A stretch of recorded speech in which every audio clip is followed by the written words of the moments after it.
제 기억으로 좀 오래된 것 같긴 한데 타임즈에서 3,500년의 역사 동안에 가장 뛰어난 리더로 모세를 선정했던 것이 기억이 납니다. 정말 우리 자녀가 모세처럼 될 수 있다면 무엇인들 마다할 수 있겠어요. 우리 대한민국 부모들은 자녀를 위해서 굉장히 많은 희생과 노력을 기울이거든요. 그런데 모세처럼 될 수 있다? 그럼 못할 게 뭐가 있겠어요. 근데 정말 이게 허언이 아니고 얼마든지 우리 자녀들도 하나님 손에 쥐어질 수가 있습니다. 어떻게?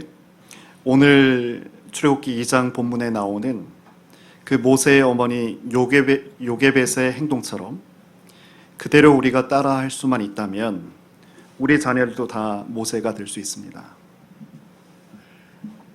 먼저 본문을 우리가 보면 하나님께서 이스라엘 백성을 당신의 백성으로 만들어가는 과정이 나오죠. 그리고 이것을 조금 더 크게 보면 구원의 역사를 진행시켜 나가시는 하나님 활동을 우리가 보게 됩니다. 하나님께서 이스라엘 백성들이 애굽에 온 지 430년의 시간이 지났습니다. 그리고 애굽에서 가장 북쪽 고센이라는 지역에서 이스라엘 사람들이 굉장히 안정적으로 삶을 영위합니다. 거기에 마음이 딱 붙어져 버렸어요. 약속의 땅 가나안이 아니라 이 이집트, 이곳에 고센이라는 곳에서 마음이 완전히 붙은 그런 삶을 살았습니다. 이들에게서 하나님께서 마음을 떼내기 위해서 혹독한 노예의 삶을 허락하십니다. 그리고 다시 가나안을 그리워하는 그런 마음을 되살리십니다. 다시 하나님의 마음에 품도록 하신 거죠. 그러려면 출애굽을 해야 되는데 그 일을 이끌어갈 리더, 그 리더를 시키십니다. 그렇게 모세가 태어납니다. 근데 이때가 어느 때인가 하면 벌써 애굽 왕 바로도 이스라엘 백성들이 굉장히 번성하는 거예요. 이게 염려되고 두렵기까지 했습니다. 그래서 그들을 노예로 전락시켜 버리는데 이것만으로도 만족이 안 되는 거예요. 그래서 갓 태어난 남자들은 모두 나일강에 빠뜨려서 죽게 명합니다. 이러한 때에 레위인 가정에 한 아들이 태어납니다. 그리고 우리는 이 아들의 어머니의 행동을 주목해야 하거든요. 이 어머니 요게벳이 3달 동안 숨겨서 이 아이를 기릅니다. 근데 더 이상 숨길 수가 없게 되니까 갈대 상자를 만들고 거기에 역청과 나무진을 발라서 물이 새지 못하도록, 그리고 아이를 이 상자에 넣어서 나일강으로 떠나보냅니다. 이렇게 하면 된다는 거예요. 이렇게 하면 우리 자녀도 모세가 될 수 있다는 거예요. 이걸 좀 자세히 우리가 살펴봤으면 좋겠습니다. 먼저 생물학적 차원으로 보면 두 남녀가 사랑해서 결혼하죠. 근데 수억의 정자 가운데 단 하나만의 정자가 난자와 만나면서 수정체를 이룹니다. 지금 우리가 다 나로 존재하잖아요. 내가 이렇게 존재하고 있다는 사실은 애굽에서 태어난 수많은 아이들이 다 죽고 모세만 살아남는 것과 비슷한 일인 거예요. 그만큼 기적적인 일을 우리가 존재하고 있다는 이 사실이. 둘째는 영적인 차원입니다. 하나님은 우리와 함께 하시길 원하시거든요. 질문인데요. 여러분, 하나님과 함께 하지 않고 있는 것은 죽은 것이 맞나요? 영적인 차원에서? 그렇죠. 우리의 영혼이 하나님과 현재 함께하고 있지 못하다. 그럼 육은 살아있는지는 모르겠지만 영은 죽어있는 겁니다. 그럼 어떻게 하면 하나님께서 우리와 함께하지 않는 이러한 일이 발생하게 될까요? 원래 동행하는 것이 맞는데, 동행했었는데 왜 일이 멈춰진 걸까요? 내가 하나님 대신 선악을 구별하면 됩니다. 내 자신이 유사 하나님이 되는 거죠. 내가 하나님이 된 거예요. 나에게 주어진 일들에 대해서 좋고 나쁨을 알고 그리고 분별하면 되는 거예요. 실제로 우리가 어린아이를 보면 벌써 한 5살, 6살만 돼도 자기가 좋고 싫은 것이 분명해집니다. 이는 세상의 지배한 영에 아이가 뺏겨진 거죠. 그리고 원죄가 활발하게 아이를 지배하기 시작한 겁니다. 아이에게 자기의식, 자아의식, 자의식이 나타나기 시작합니다. 그러면 신자 부모의 과제는 어떤 거냐면 그렇게 세상의 영에 붙잡힌 이 아이를 빼내는 것이 되어야 합니다. 지금 히브리 아이가 태어나면 그 아이는 모두 다 나일강에 빠져 죽는 것이 예고가 됐어요. 이런 것처럼 우리의 아이들도 이 세상의 어둠의 영 그리고 바로의 손길이 우리 아이들을 집어삼키고 있어요. 상황이 다르지 않습니다.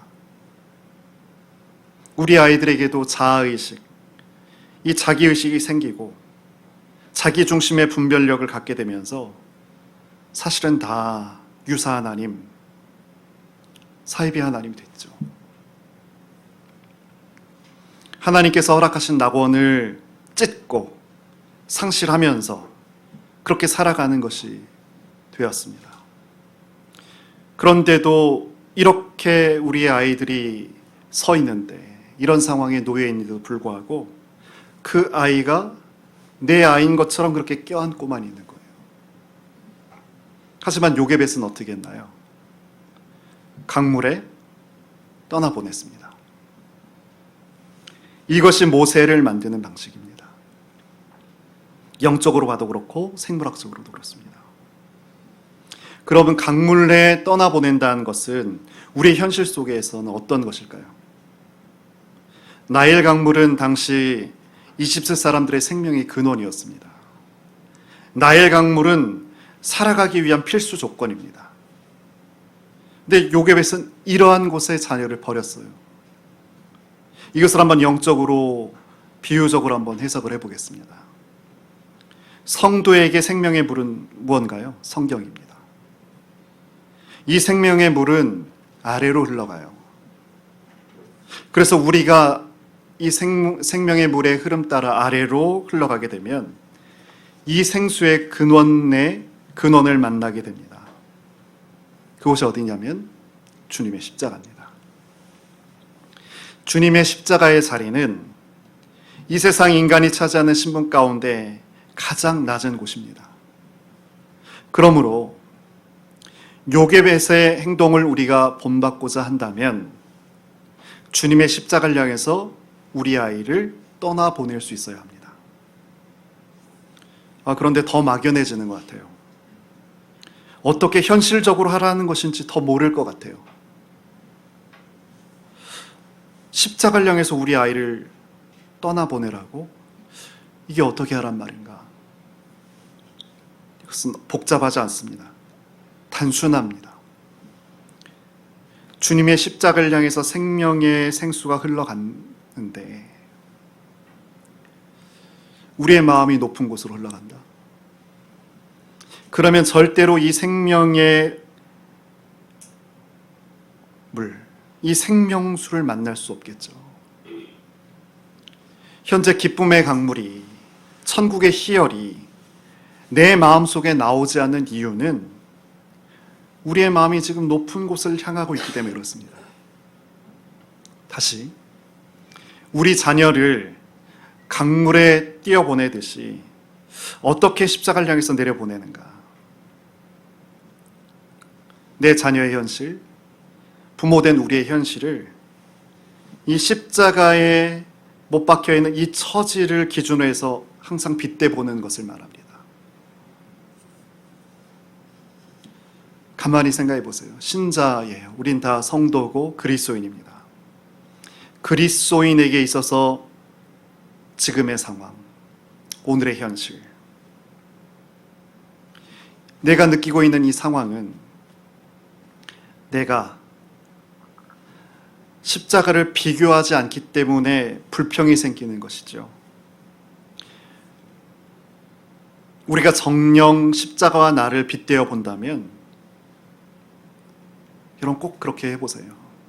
내 오늘이 숨쉬기가 어렵고 지금까지 살아왔던 내 삶 전체를 막 부인하고 싶고 탈출하고 싶을 때 내가 하나님 앞에 부름받은 이것이 사실이라면, 그것을 사실로 여러분 받아들이고 있으시다면 십자가와 나를 빗대어 보세요. 그러면 지금 이 현실이 나에게 너무 과분하고 너무나 이익된 것임을. 왜 그렇죠? 십자가의 자리는 죄인이 달려 죽은 자리잖아요. 가장 처참하고 가장 고통스러운 곳이잖아요. 이것보다 못한 곳은 없는 거거든요. 지금 우리 아이가 큰 말썽 가운데 있다 하더라도 그 아이를 십자가에 달려 죽은 것으로 한번 빗대어서 보세요. 이 아이가 또 부모인 우리와 함께 있는 이것이 너무 과분한 것이 되고요. 너무나 나은 것이 되고요. 그래서 감사의 것이 돼요.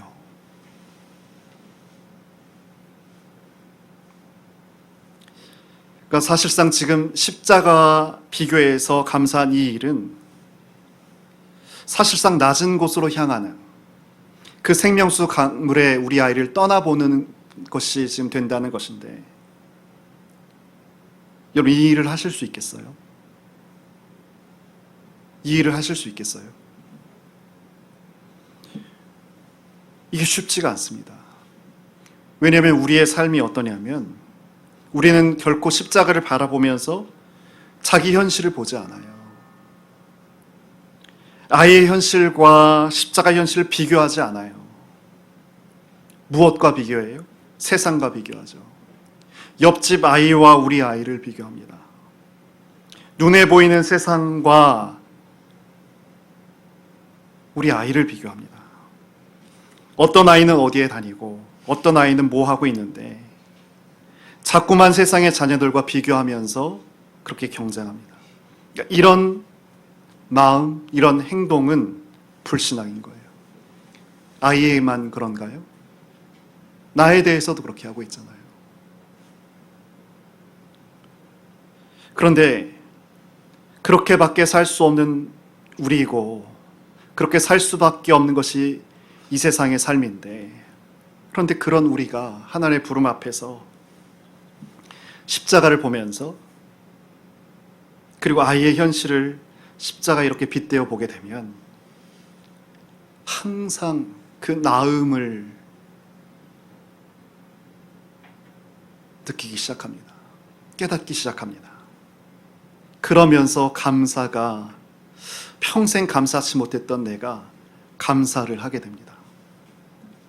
이것이 강물에 떠나보내는 거예요. 그런데 이렇게 우리가 떠나보내게 되면 어떻게 되는 줄 아세요?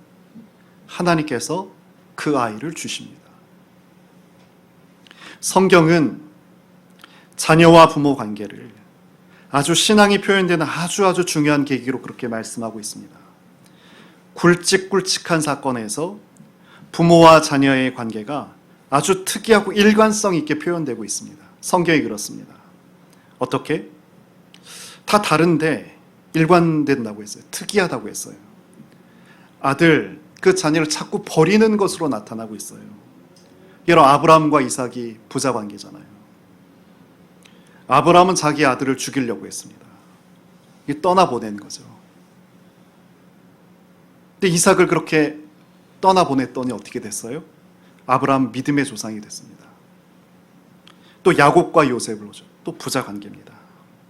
야곱은 요셉이 어떤 줄 알았어요? 죽은 줄 알았어요. 그러니까 그에게 있어서 아들 요셉은 없는 거였죠. 아들이 없다고 생각했는데 그때 요셉은 애굽의 총리가 됐습니다. 오늘 요셉의 또 비슷합니다. 아들을 모세를 강물에 떠나보냈습니다. 그랬더니 그 내용은 오늘 말씀 나눌 것이고, 또 우리 한 사람만 더 생각해 보면 한참 나중에 등장하는데 한나와 사무엘, 엄마와 아들 관계잖아요. 사무엘이 태어나자마자 하나님 성전으로 보냈단 말이죠. 이처럼 하나님 성전으로 보내는 것, 또 강물에 떠내보내는 것, 아들이 죽은 줄 알고 사는 것, 그리고 자녀를 제단 위에 죽이는 것, 다 뭐예요? 하나님은 일관되게 그리스도인 부모에게 한 가지 행동을, 한 가지 행위를 계속 요구하고 계세요. 자녀에 대해서 제로 베이스가 되라는 거예요. 원점에서 자녀를 보라는 것, 이것이 하나님께서 우리 그리스도인 부모에게 말씀하는 거죠. 좀 오래된 책이긴 한데 더 그래서 우리가 더 빨리 이해할 수 있을 것 같습니다. 홍은희 교수가 쓴 훌륭한 어머니들이라는 책이 있습니다. 여기 아주 이름만 대면 다 알만한 사람들이 있는데, 뭐 조수미, 소프라노 조수미, 정운찬 총리, 박원순 시장, 이명박 대통령, 대한민국에서 지도자적인 능력을 발휘한 그런 사람들, 그 사람들의 어머니를 인터뷰한 책입니다. 이 책의 추천자가 이어령 씨였습니다. 그분이 이렇게 말했습니다. 자녀의 성공을 바라는 것은 모두 부모의 바람이고 희망일 것이다. 전 이 짧은 한마디에 이때만 해도 이어령 이분의 생각 가운데는 조수미, 정운천, 박원순, 이명박, 이런 사람들은 성공한 사람들인 거잖아요. 이런 자녀를 길러낸 어머니는 훌륭한 어머니라는 거잖아요. 그러나 하나님 보시기에는 합당한 어머니가 아닙니다. 자녀에게 진짜로 생명의 역사를 소개해 준 어머니가 아니기 때문에 그렇습니다. 그러면 그리스도인 부모는 무엇을 해야 하는가? 십자가 가장 낮은 곳에 있기 때문에 그 생명의 물을 만나게 한 장소, 낮은 곳으로 가도록 그렇게 이끌어야 합니다. 어떻게 낮은 곳으로 보낸다고 했나요? 기억나시죠? 십자가를 기준으로 해서 지금의 형편을 비교해 보는 거예요. 그러면 나의 이 현실의 과분함을 알게 되고 감사해 버리게 됩니다. 그러면 누가 등장해요? 유모인 요게벳이 등장합니다. 갈대 상자에 담긴 모세가 바로 공주의 눈에 띄었잖아요. 그래서 물에서 건짐을 받게 됩니다. 그게 이름이에요. 물에서 건짐받은. 그래서 모세가 됩니다. 이때 누나 미리암이 달려가서 내가 잘 아는 유모를 소개한다고 했는데 모세의 어머니를 유모로 천거한 거죠.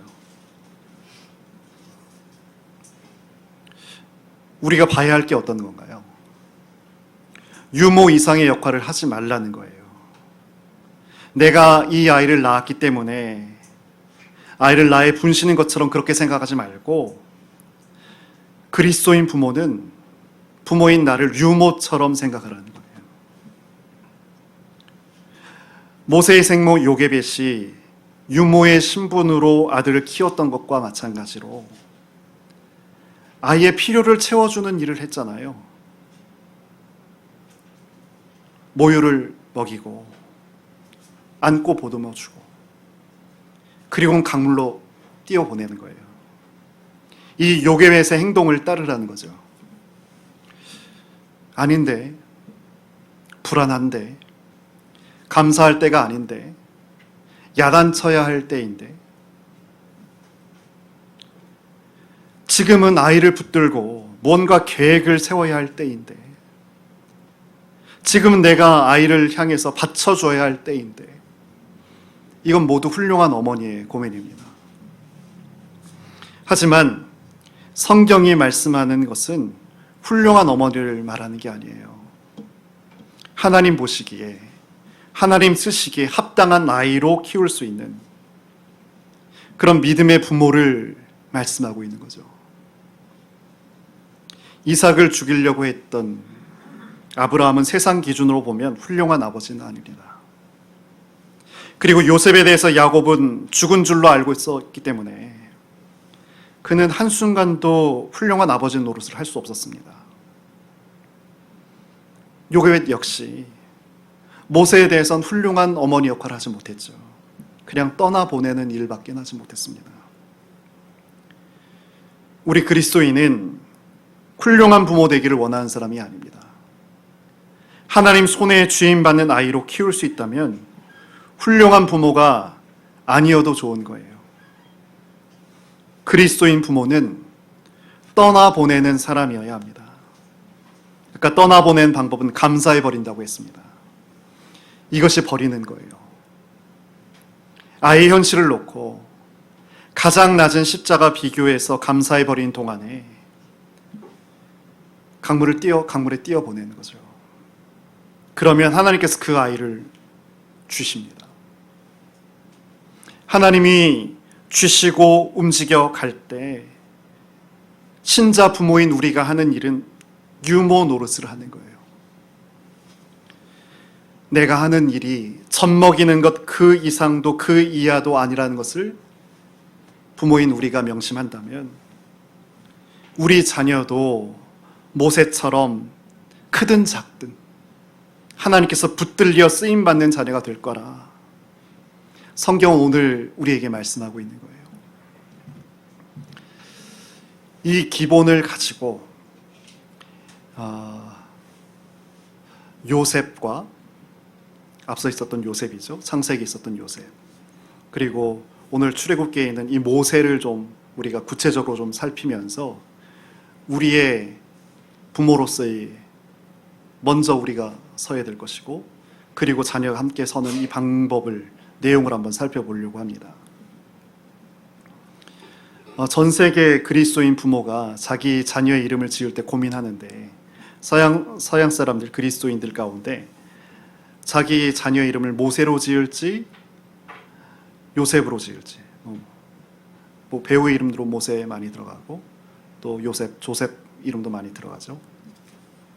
왜냐하면 성경을 이렇게 보면 이 두 사람이 너무나도 두드러지고 탁월합니다. 근데 걱정할 필요가 없습니다. 십자가를 통과하면 이 모세와 요셉이 통합니다. 이 두 사람에게는 공통 분모가 있어요. 먼저 요셉, 히브리 떠돌이 집안이잖아요. 거기 11번째로 태어났습니다. 근데 말도 안 된 과정을 통해서 애굽의 총리가 됩니다. 모세 역시 그 히브리 떠돌이 집안에서 태어났는데 심지어 노예 신분으로 태어났습니다. 게다가 그 히브리 남자인 모두 죽이라는 명령을 왕이 내리는데 그 왕의 왕자가 됩니다. 이렇게 두 사람 모두 말도 안 된 처지에서 출발해서 두 사람 모두 애굽 왕국으로 들어가죠. 한 사람은 총리, 한 사람 왕자로. 이렇게 공통 분모가 있습니다. 근데 이 공통점을 바탕으로 차이점을 생각해 보면 두드러진 차이가 보입니다. 성경이 요셉의 스토리를 쭉 기록하는데 37장부터 나타나는데 그의 나이가 17살입니다. 요셉의 나이 17. 여러분 17살은 그러니까 처음 말씀 그 자기의식, 자의식 이것이 분명한 때입니다. 형들에게 팔렸어요. 혈육에게 팔렸습니다. 노예로. 그리고 보디발의 집에서 노예 생활을 하는데 여기서 모함을 받고는 감옥에 들어갑니다. 이 모든 기가 막힌 고난의 상황들이 요셉은 자기의식이 참여되고 있는 상태에서 진행이 되고 있습니다. 모세는 어떻죠? 노예 집안에서 태어났다고 했어요. 근데 왕자 자리까지 갔습니다. 근데 학살 대상자의 대상이었던 것인데, 그런데 그 왕의 왕자가 됐다고요. 생모로부터 그렇게 젖을 먹으면서 2살, 3살 정도 될 때, 그때쯤 왕실로, 오늘 본문에 의하면, 10절에 의하면 바로의 딸에게, 공주에게 들어갑니다. 입적됩니다. 근데 여기에는 모세의 자아의식, 자기의식, 이것이 참여하지 않고 있습니다. 요셉을 가만히 한번 보세요. 17살 때부터. 우리 한번 17살 때 한번 생각해 보시죠. 요셉은 계속 현재 진행형으로 하나님과 소통을 하고 있습니다. 근데 어떤 일을 겪어요? 굉장히 커다란 분노가 나는 일을 겪고, 너무나 억울한 감정이 생기는 것, 그런 것이 마땅한 그런 일을 겪고 있는데도 요셉은 그러한 감정에 휩싸이지 않습니다. 그리고 복수나 원망으로 반응하지 않습니다. 오히려 끊임없이 하나님을 먼저 보면서 하나님과 소통을 유지해 갑니다. 하나님에 의해서 주어진 것을 따라서만 살아갑니다. 요셉은 분명 자기에게 있는 그 자기의 감정들, 생각들, 뜻을 다 죽여낸 거죠. 반면에 모세는 살아있는 사람인 것은 분명한데 자기의식에 참여가 전혀 없는, 하나님 100%가 그냥 드러나고 있는 그런 인생을 삽니다.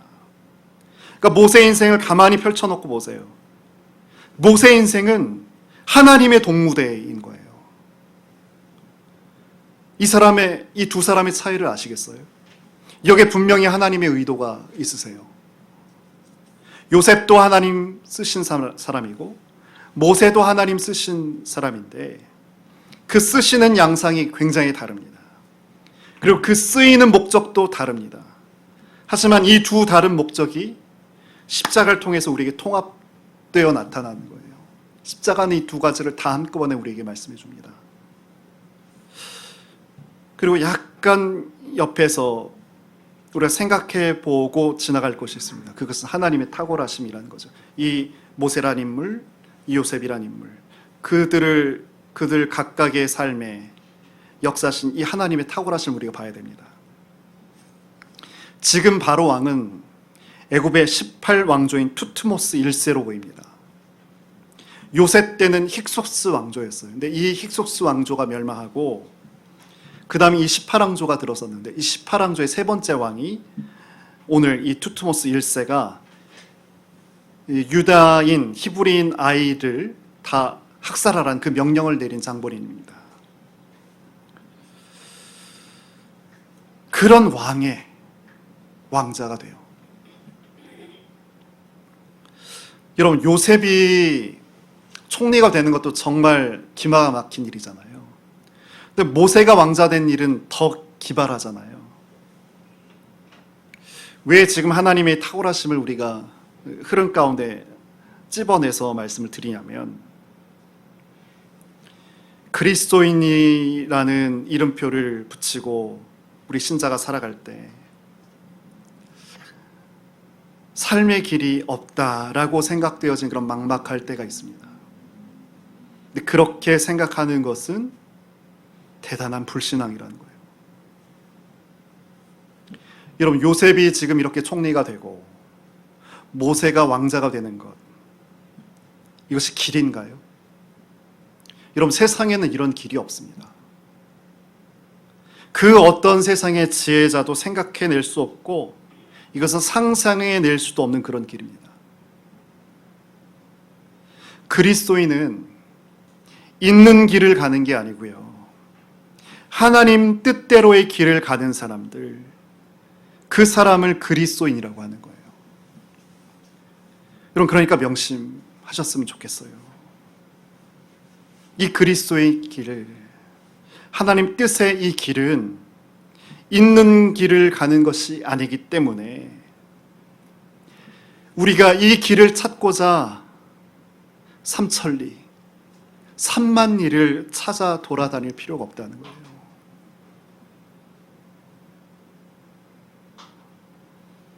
근데 유감스럽게도 하나님 뜻의 길을 걷도록 부름받은 많은 그리스도인들이 그 길을 찾으려고 계속 방황하더라고요. 그렇다면 하나님께서 모세란 인물을 세상에 보내시고, 모세는 어떻게 해요? 자기 의식은 전혀 참여되지 않는 그런 과정을 가지면서 그렇게 왕자가 되게 하신 이유가 있을까요? 왜 그렇게 하셨을까요? 하나님께서. 아마도 모세는 그 2-3살 때, 어렸을 때 그 이유는 몰랐겠죠. 한참 후에야 그 이유를 알았을 거예요. 지금 출애굽기의 저자는 모세이기 때문에 그렇습니다.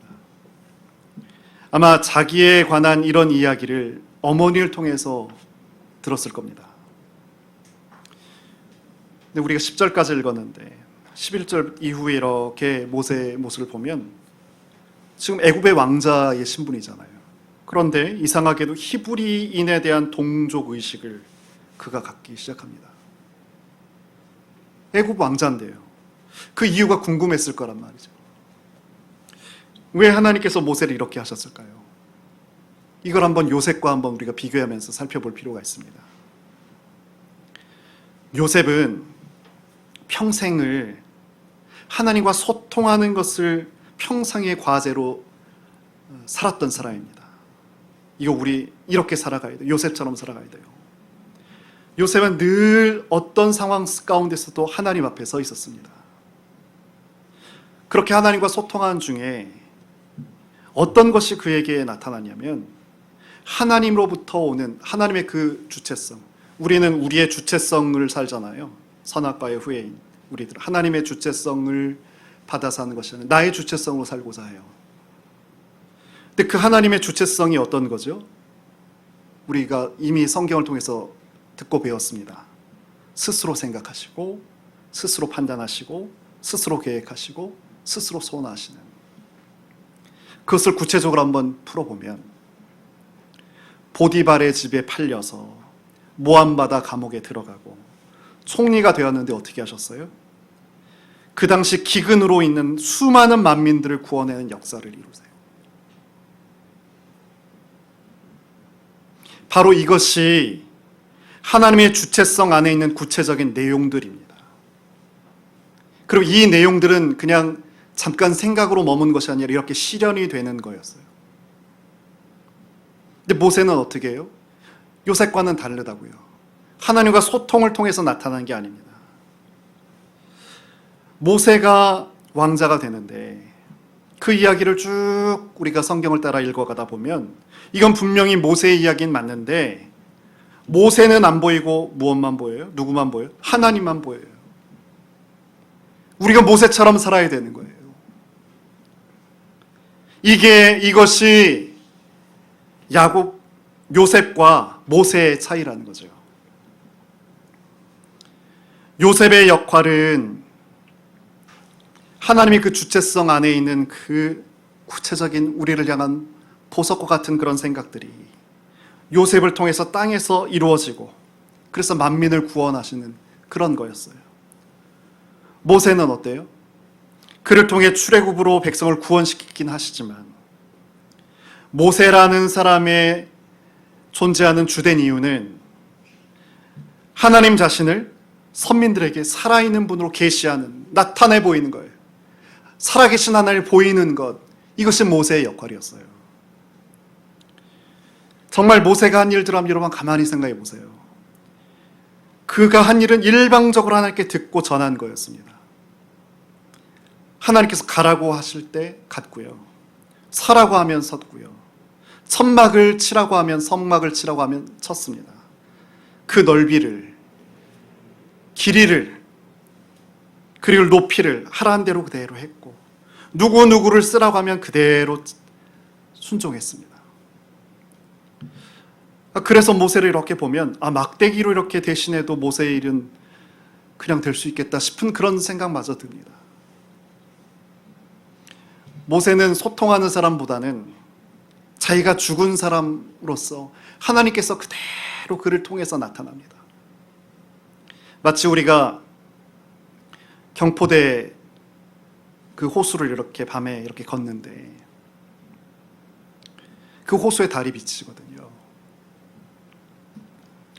굳이 하늘을 보지 않아도 그 호수에 비친 그 물 위에 떠 있는 그 비친 달을 보면 고스란히 달을 볼 수 있는 것과 마찬가지.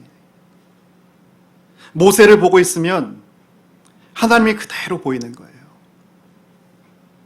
근데 요셉을 보면 어떻다고요? 하나님께서 계획하신 일들이 이루어지는 것이 보여요. 그게 요셉이라고요. 한마디로 하자면 모세는 하나님 자신을 우리에게 보여주신 거고, 요셉은 그 하나님의 주체성 가운데 갖고 계셨던 그 계획하셨던 일들이 땅에서 이루어진 것을 보여주는 그런 인물이 요셉이라는 거죠.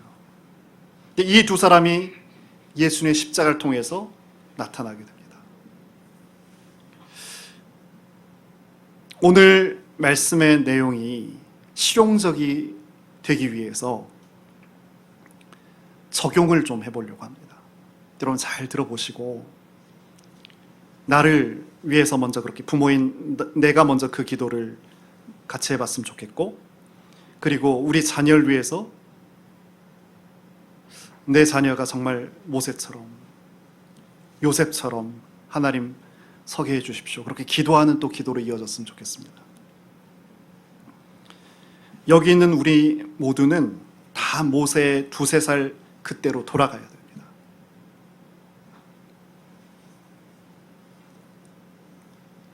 이것은 깊은 십자가를 통한 기도를 통해 가능합니다. 깊은 십자가 기도라는 것은 세상에 대해서 죽는 것을 말하잖아요. 세상에서 이렇게 해야 되고 저렇게 해야 된다는 것을 아마 우리도 품고 기도를 시작할 거예요.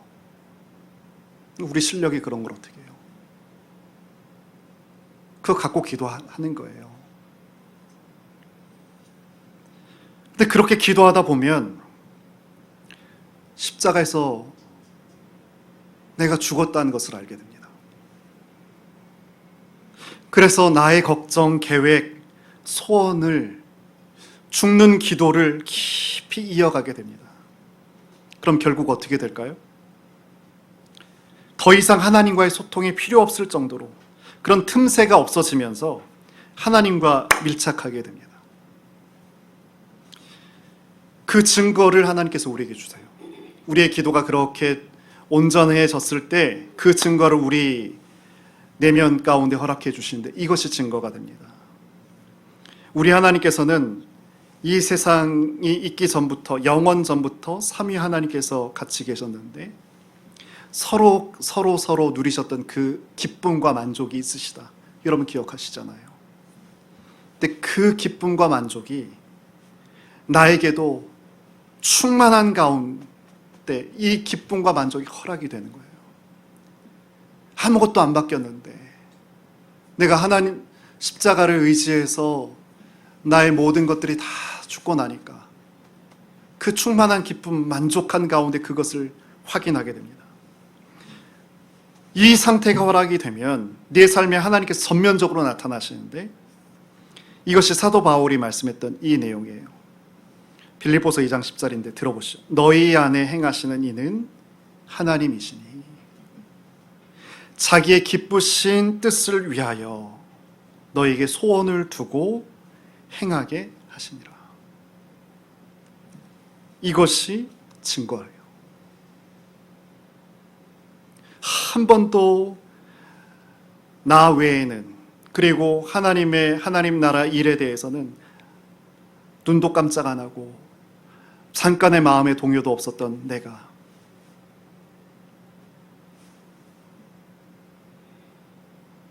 소원을 품기 시작합니다. 요셉의 삶이 시작이 되는 거예요. 크든 작든 그것이 중요하지 않습니다.